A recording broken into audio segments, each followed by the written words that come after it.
So thank you so much for taking the time to join us today. And we are really excited to have all of you here with us today for today's session on the hidden reason your child loses focus, motivation, or interest in studying. So this session, if you ever feel worried or frustrated when your child struggles to focus, if they avoid studying, procrastinates, or seems to lose motivation easily, so let's stay until the end of the session because this session is basically about providing you with the clarity, reassurance, and also practical strategies that you can confidently apply in your daily parenting. So from the outside, these behaviors may look like maybe you may feel your child is lazy, they have lack of discipline, but underneath, these children, they may actually be dealing with stress, fear of failure, emotional exhaustion, pressure, or maybe discouragement that they do not know how to actually express it. So we encourage all of you to stay until the end as we will be sharing practical approaches that you can use in your everyday parenting for supporting your child more effectively. All right. So now let's first introduce you to our speakers tonight. So we have Darwin, a psychologist consultant, and also Robert, a childhood development consultant, who will be guiding us through today's topic with both professional insights and also a real life understanding. And so before we begin, here is just a few quick housekeeping notes to help the session run smoothly. So firstly, kindly keep your microphone muted unless you are invited to speak. Secondly, if you have any questions while the speaker is sharing, please feel free to drop them in the chat box or you can also address them at the appropriate moments. And also, please make sure to stay until the end because we have some bonuses, surprises, and also exclusive tips that waiting for you at the end of today's session. And also, we would love to have your sharing your takeaways. So if you hear something insightful or inspiring from tonight's session, please feel free to post it on social media and tag us at Absolute Genetic Technologies. Okay. And also, in today's session, we will explore why children lose focus and motivation more easily, and then the hidden emotional reasons behind this lazy or avoidant behavior, how fear of how fear of failure and also pressure affect children emotionally, and also we'll be sharing about practical methods for everyday parenting and many more. So without further ado, let's get started. So I will now hand the session over to our speaker to take over the session and we will begin today's sharing. Okay, over to you, Darwin. Okay, thank you, Putri. And hello, everyone. Thank you for joining us today. So, as mentioned, I'm Darwin, AGT psychologist consultant, and I, along with Robert, our child development consultant, will be presenting today's webinar for you. Okay, so some of the biggest concerns many parents face today revolve around study and motivation, right? And you might have these sort of questions coming up in your mind when you think about a child, like why can't my child focus? Why does my child avoid studying? Why does learning feel like such a struggle? Or why has my child lost motivation? So these might be some very common questions that might be playing around in your mind. And the thing is, naturally, when this happens repeatedly, you might be feeling very frustrated, helpless, worried, even angry sometimes. It can get quite intense. And from the outside, when you look at your child, when you're worried about all these things, these concerns, as mentioned earlier, it might seem like they are being lazy or careless, or maybe they have a lack of discipline, or just have a poor attitude. So that's like probably the perspective you might have on your child based on their behavior. But many times, what we're seeing on the surface is just the behavior itself. It's just what they're showing to you and what you can see from the outside. But sometimes you might also need to acknowledge that there might be an emotional or psychological reason that lies under the behavior as well. So let's just talk about some example. Like have parents maybe you have might have said something like, "My child can focus on games for hours, but not on studying. So why is that?" And I just spoke. Oops, sorry, just a moment.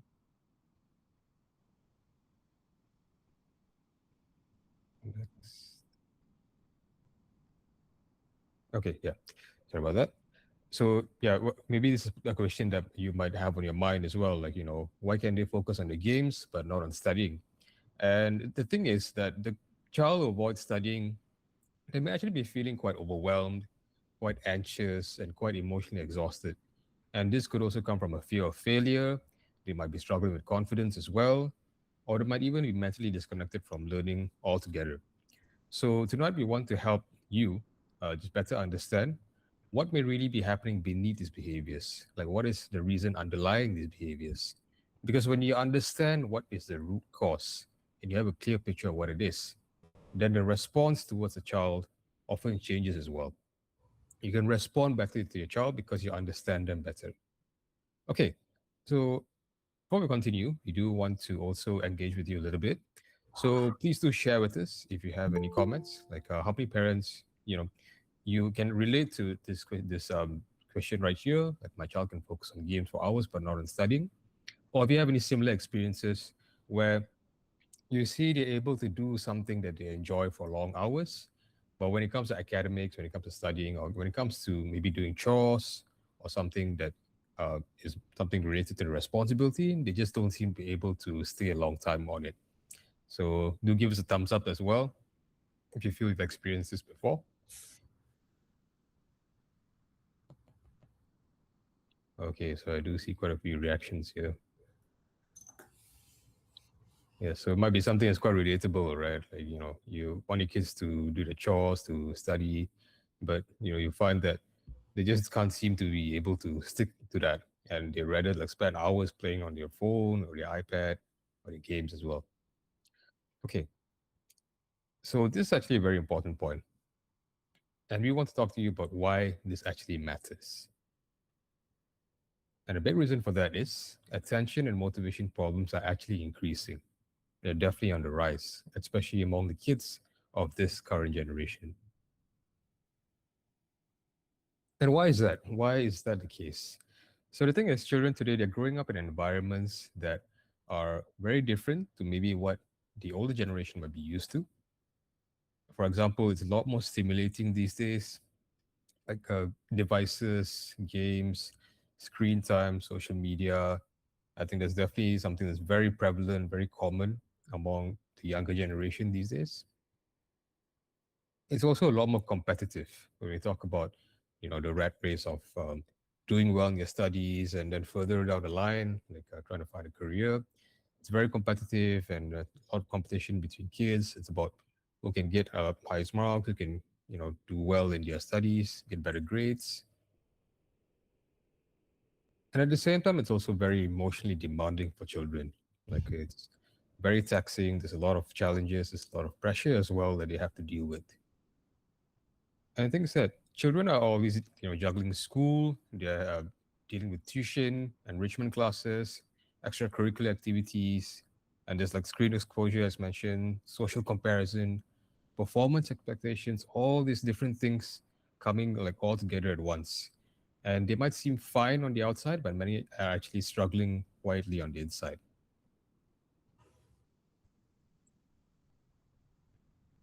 And what makes this difficult is that children they don't always know how to explain what they are feeling on an emotional or mental level.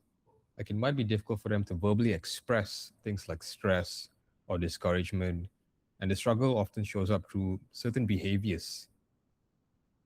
So, what might you notice, like parents, like, the thing behind what you see is that the kids they are not able to tell you they're comfortable or they're not comfortable about certain things, and you might actually see it as them procrastinating, withdrawing, and getting easily distracted, or even like feeling irritable. Like you can see they can get quite irritable really fast and launch into emotional outbursts, and that also kind of comes to refusal to study as well.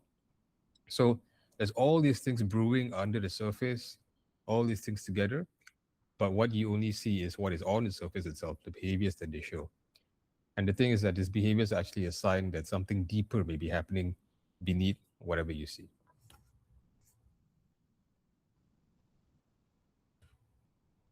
Okay, so here's the thing. Just telling them to try harder when they're not doing well in their studies is not always effective. I mean, it's easy to say that maybe just keep trying harder, keep working harder. But if you don't really understand or don't really try to go towards the root cause of what is preventing them from trying harder or from seeing the results that you want, that is much more difficult.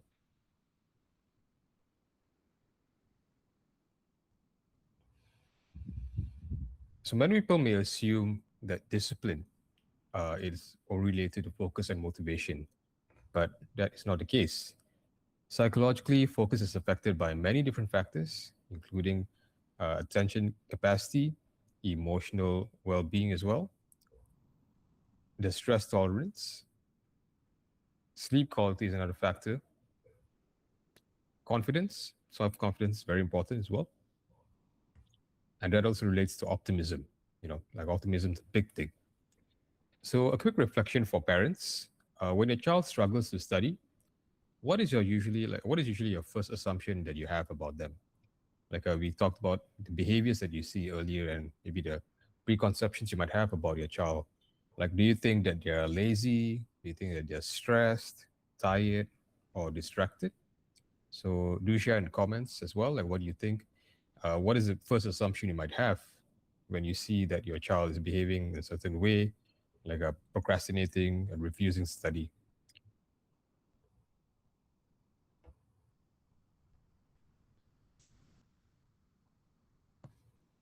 Okay, I see one comment here: lack of interest in studying. Okay, yes, might seem like they refusing outright to study and they just don't seem to be engaged with their academics.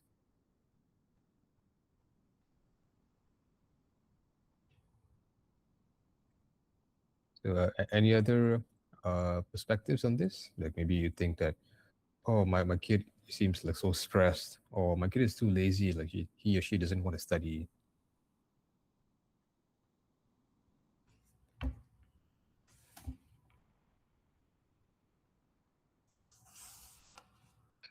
Okay, yeah. So do share if you have anything that you can relate to.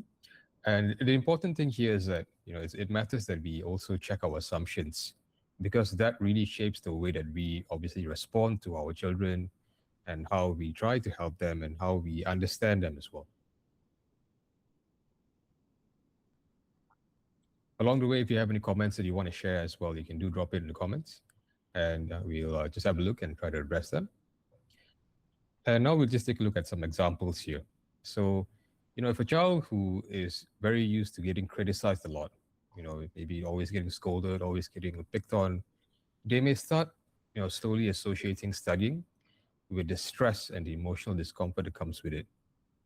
And that really takes a toll on them. And then if you talk about attention, for example, like a child who struggles with attention, they may generally want to focus, but having the sustained concentration, it can be mentally difficult. It can be very difficult for them to sustain that focus and the ability to stay engaged on what they're learning. And next, the child who always experiences failure, like no matter how hard they seem to try, they want to try, they keep failing and they keep finding that the results they get fall below their expectations. They might actually start losing their belief in their own ability, that confidence and the optimism we talked about. So that can be very damaging as well. So from your perspective as a parent, before you ask, why is my child not trying? Or why is he or she like this? Or why are they lazy, stressed? Why is it that they're not interested in their studies? It could help to tweak that perspective a little bit. Maybe you should also try, or we should first try to ask, what may be interfering with my child's ability to study? So asking this question from this angle, it actually helps you prepare yourself to look even deeper and look even further into what is causing the certain issues that your child might be struggling with when it comes to their studies. Okay, so that covers the introduction of it. Now, Robert will discuss the hidden reasons behind children's struggles with learning. So, over to you, Robert. Right, thank you, Darwin. So, one major hidden reason children lost motivation is because of fear of failure. So, some children become so afraid of disappointing their parents, they or making mistakes or being criticized or not meeting expectations, that avoiding studying can actually begins to feel emotionally safer than trying. And this is especially common in children who are frequently compared to others, or experience harsh reaction towards mistake, or strongly attached to their self-worth to achievement, or feel love mainly only when they perform well.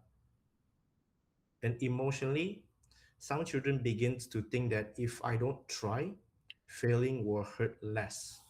So, and because of this, parents may misunderstand the behavior as laziness or lack of effort or bad attitude when internally the children may actually be experiencing anxiety or fear of disappointing others.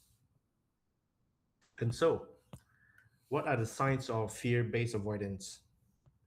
So, as you can see, what parent may notice is that some common signs of fear based avoidance include procrastination, is excessive excuses, perfectionism, avoiding difficult subject, or giving up very quickly when something feels challenging. So, have you ever noticed that your child delays homework until very late, or when the due date is quite near, or suddenly they need many breaks while studying, or avoiding certain subjects completely?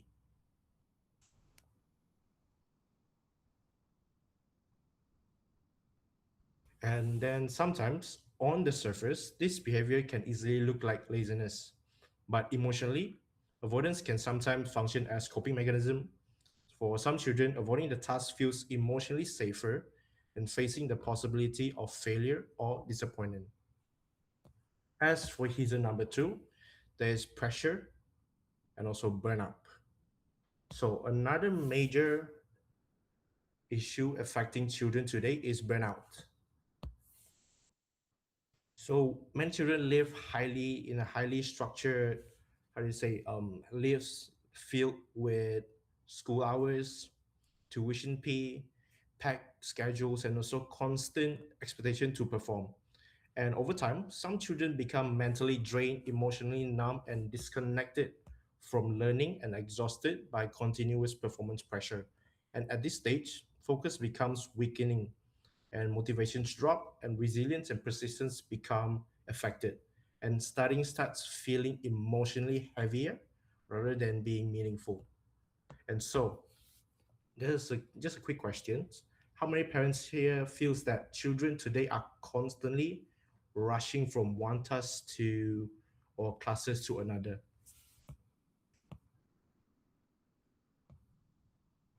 And so here what I want to share here is that while structure and discipline are very important, children can also become emotionally exhausted too if all their schedules are packed and it's filled with only learning without feeling enjoying it very much.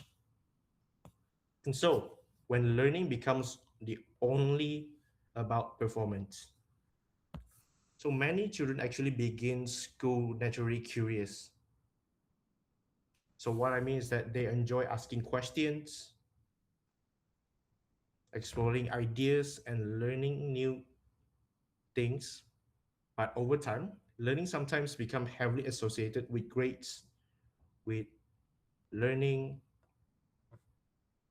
sorry, when learning becomes emotionally tied to only pressure and performance, the natural joy and curiosity that once existed slowly disappears. So what I mean is that no, when you think back to when your child is younger, did they used to ask more questions, seems more curious, or enjoy learning more naturally than they do now?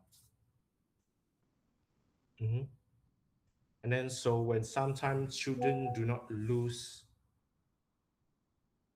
so sometimes children do not lose intelligence, they lose the emotional connection to learning itself.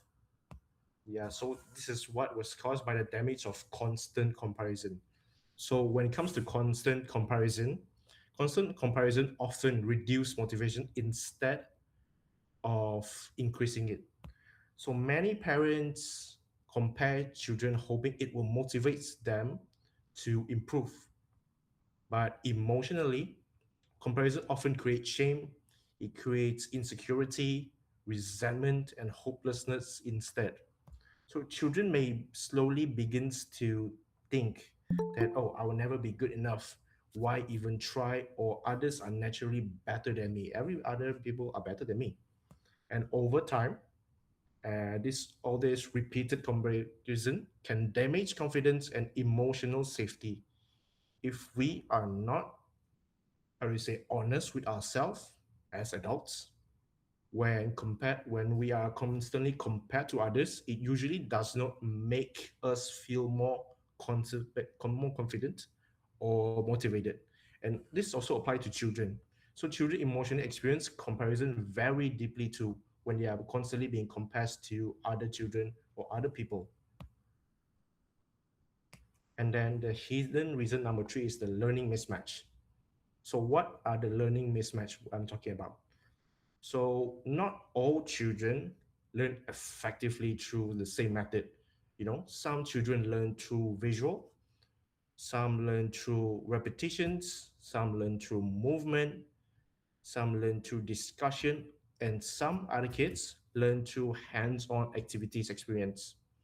But many children are expected to adapt to a single teaching style within a very highly structured environment. So a quick question for the parents: which method seems to help your children learn best when you are learning with them? Is it visual? Is it listening? Is it movement? Or is it repetition? Or is it hands-on activities? Mhm.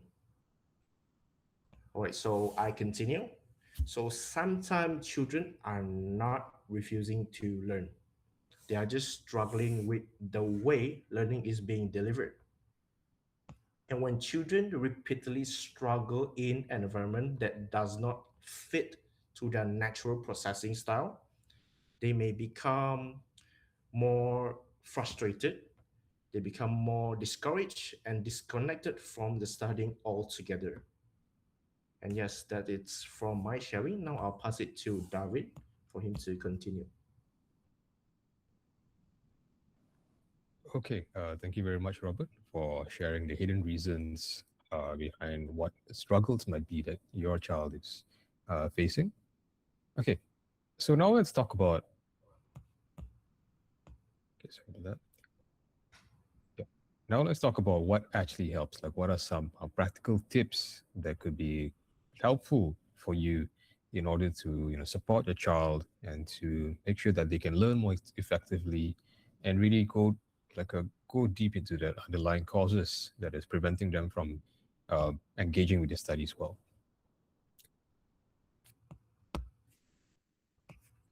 Okay, so if you take a look here, children often respond better when parents focus more on encouragement than fear, and I think that definitely rings true. You want to be more positive, you want to be more supportive instead of increasing the fear in them. And motivation tends to grow when children feel that they are capable, they are supported, they have the support, they have their parents behind them supporting them, and they feel emotionally safe. Like it's not threatening, it's not anxiety inducing. When it comes to studying, and they're also given the space to improve gradually. There's progress that they can make, and it doesn't mean that they have to be rushed when making progress, but they have the space to take the time with it and to improve gradually. And that ensures that they don't have to feel like they're not enough. So if punishment, pressure, and constant comparison, were enough to create motivated children, then many families would have no problem at all because, when we talk about traditional Asian families, punishment and pressure and constant comparison, maybe it's something that is quite common. But can we truly say that that hasn't created some negative effects for children when it comes to their confidence, when it comes to their motivation? I think maybe there are some cases where we hear children are getting so overwhelmed by the pressure that it really cracks them. But if punishment and all that was something that was truly helpful and very positive, then there'll be no problems. But on the flip side, we do see that there are some problems. So that's why encouragement is a lot more recommended, and it's much more better way to really motivate your children to do better.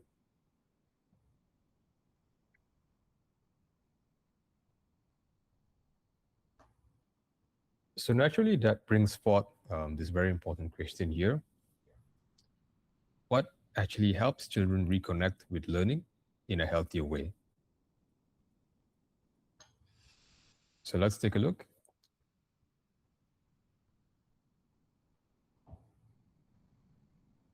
Okay, so starting with the first practical tip that we want to give you that you can use in your daily life, try to focus on progress, not just results.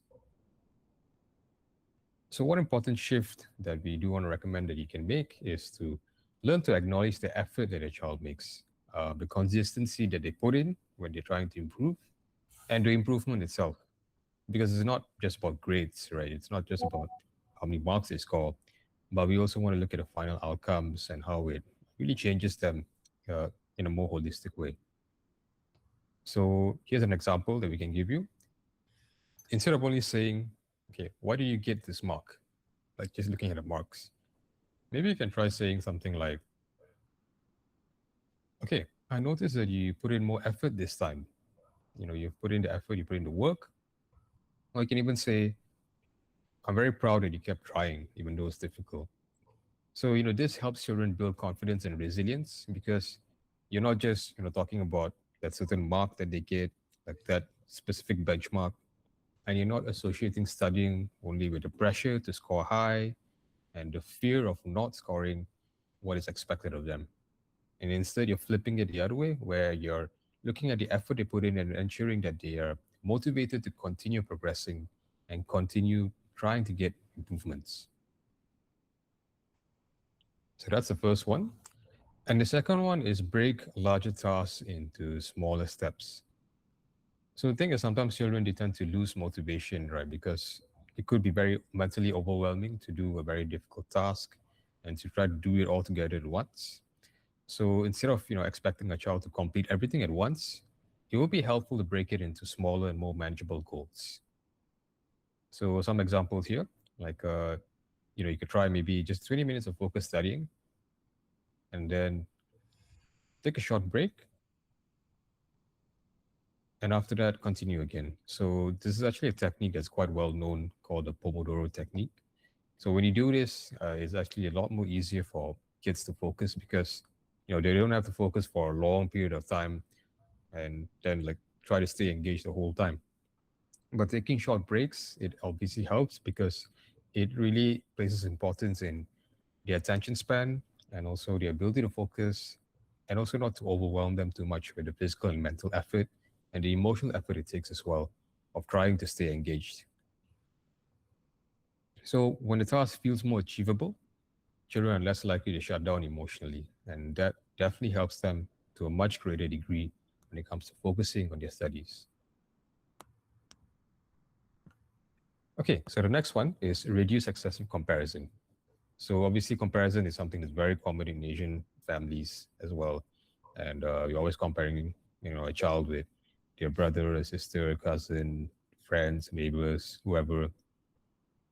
But the important takeaway here is that do try to reduce excessive comparison because it does have its negative effects as well. Like saying something casual like "Why can't you be like your sibling?" or "Other children can do it. Why can't you?" These things are actually a lot more damaging than you think. Like it's not just simple words that you say, but it does go deep into a child's like psychological like landscape and the way they think about themselves. And why is that? It's because comparison it creates shame and not really motivation. So instead of constantly comparing them to others, you could actually try something different, which is to focus on their individual growth. So each child is special in their own way, they're unique in their own way, and they have their own pace. They need to take their own time when they're trying to find the best way to progress. So do try to focus on their individual growth and their strengths.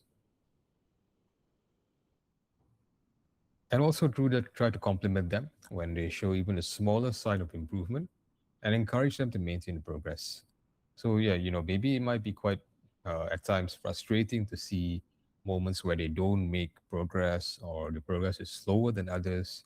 But any progress is still good progress. It's still something that shows that they are improving and they're trying to put in the effort, and they just need that encouragement from someone who they can trust to really bring out that continuous progress and to continue climbing up that mountain and maintaining their improvements.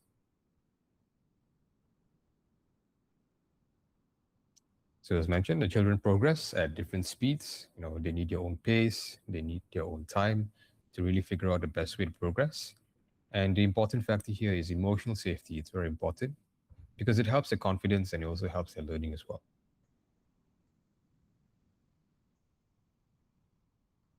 Okay, so on to the next one. Create a safer emotional environment around studying. So children, they definitely learn better when they're studying in a way that doesn't feel emotionally threatening. Of course, this doesn't mean that they don't have to be disciplined, they don't have to have structure or a schedule or what. But it just means that you create an environment where mistakes are allowed, questions are welcome, and children do not feel humiliated for struggling. So it's important that they, again, we have to talk about progress, right? Obviously, progress isn't linear. It doesn't always go in one straight line upwards. It could go up and down here and there. So it really helps to acknowledge that, to be patient with a child as they're learning to make progress. Mistakes will come along the way and they will have doubts, they will have questions, why should I do this or how do I do this? What can I do to solve this problem? So these are just some questions that you can try to help them answer for them. And also, again, do not, make sure they do not feel humiliated for struggling or having issues with progress. Because again, as we talked about, the comparison and the shame that comes with, not doing as well as their peers, for example, or not seeing progress within themselves, that can feel very damaging. That can feel very emotionally threatening for them. And that is a very big obstacle to progress. So do try to help them feel emotionally safe, and that could actually help motivate them to be more willing to ask for help and to try and stay engaged in learning. Okay, so I will pass it back to Robert and he will continue with the remaining practical tips. So here you go, Robert. Right. Thank you, Darwin. So, number five, help children to experience small success again.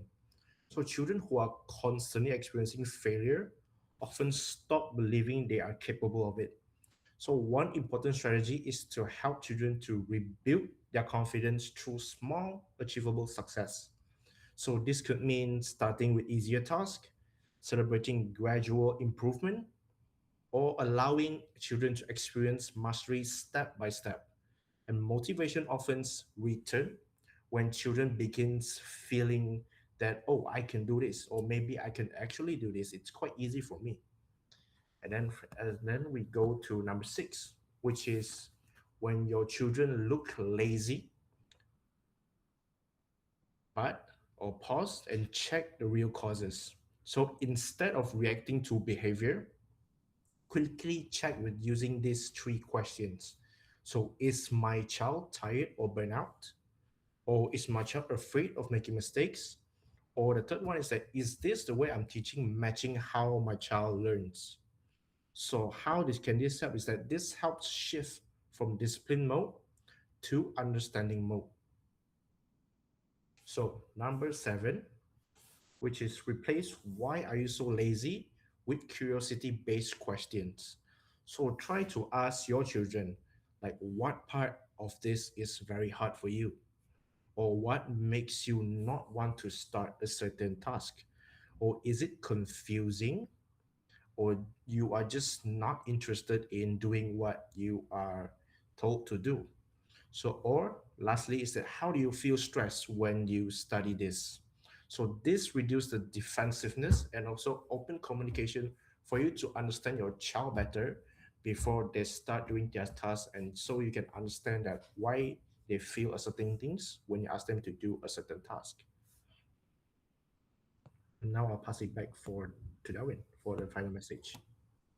Okay, yeah, so thank you, Robert, for rounding up the practical tips and sharing a few more. And again, we just want to bring you this final message here. the goal is not just better grades. I think, yeah, maybe this is something that we already know, but I think it definitely helps to be reminded of this. The goal is really to understand these few things. What may be interfering with learning, what your child may be struggling with emotionally, and also how we as parents can support the healthier growth that they go through, both cognitively and emotionally. Because sometimes the child who appears lazy or distracted, careless or unmotivated, all these signs, they can really be discouraging because emotionally exhausted, overwhelmed, or misunderstood the surface. And understanding the ritual, as we mentioned before, behind behavior that's the first that go to want to prioritize to help the child forward.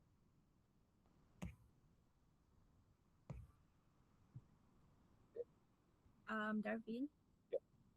I think your mic got issue. Can't hear you well. Okay. Oh, so sorry. Can you hear me now? Yes. Okay, now Okay. okay. Yep. Right. Sorry about that. So, with one final reflection that we want to leave you with, here's a question that maybe you can actually try to answer. When my child struggles with studying, what might my child actually be feeling underneath the behavior? So, if you think about this and if you reflect on this, maybe that'll give you a good head start and a good place to start when it comes to understanding the reasons behind your child's struggles with learning. Okay. So thank you very much. Thank you to Robert as well. And thank you for listening. And I'll pass it back to Putri. All right. So thank you so much, Darwin, and also Robert, for the insightful sharing about tonight's topic.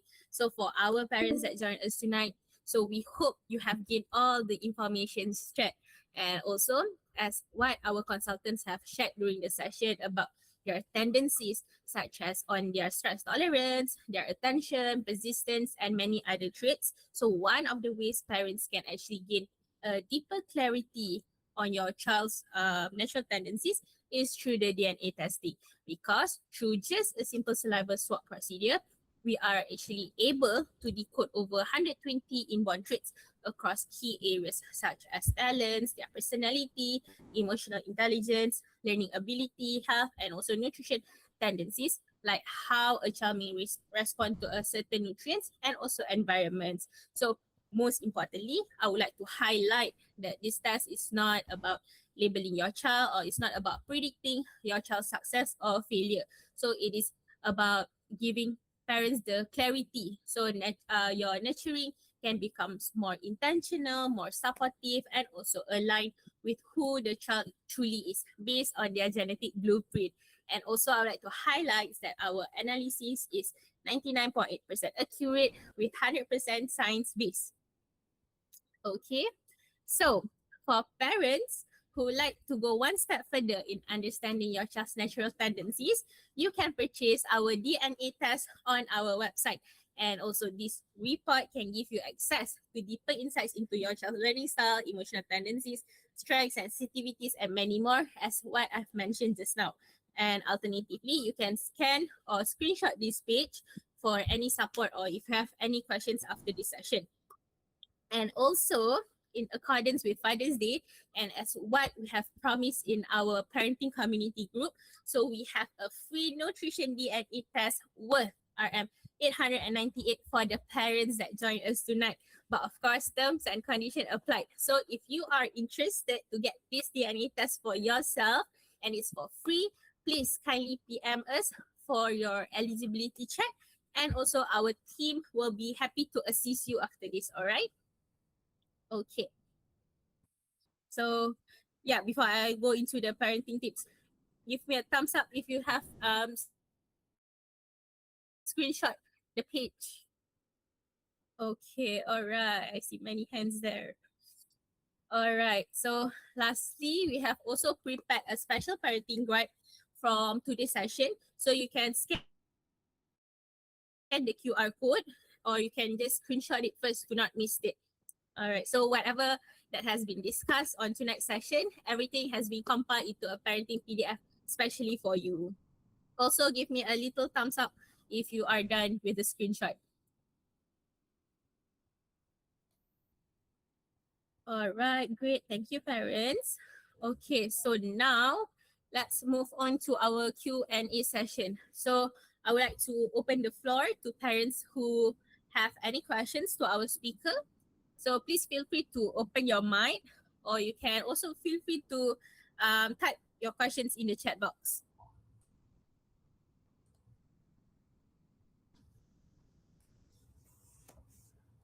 Let's see if you have any questions from the parents.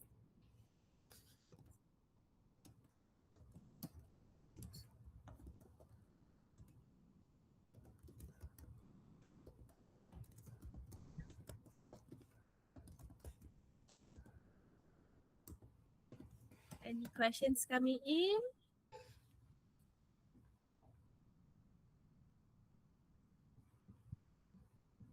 Okay, if there is no more questions, then I would like to thank all of you for being a part of today's session.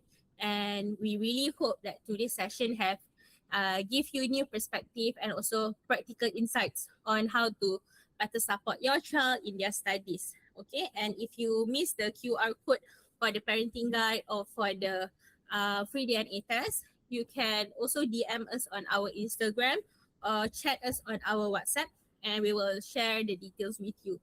So thank you everyone. Have a lovely night, and we hope to see you again in our next parenting workshop.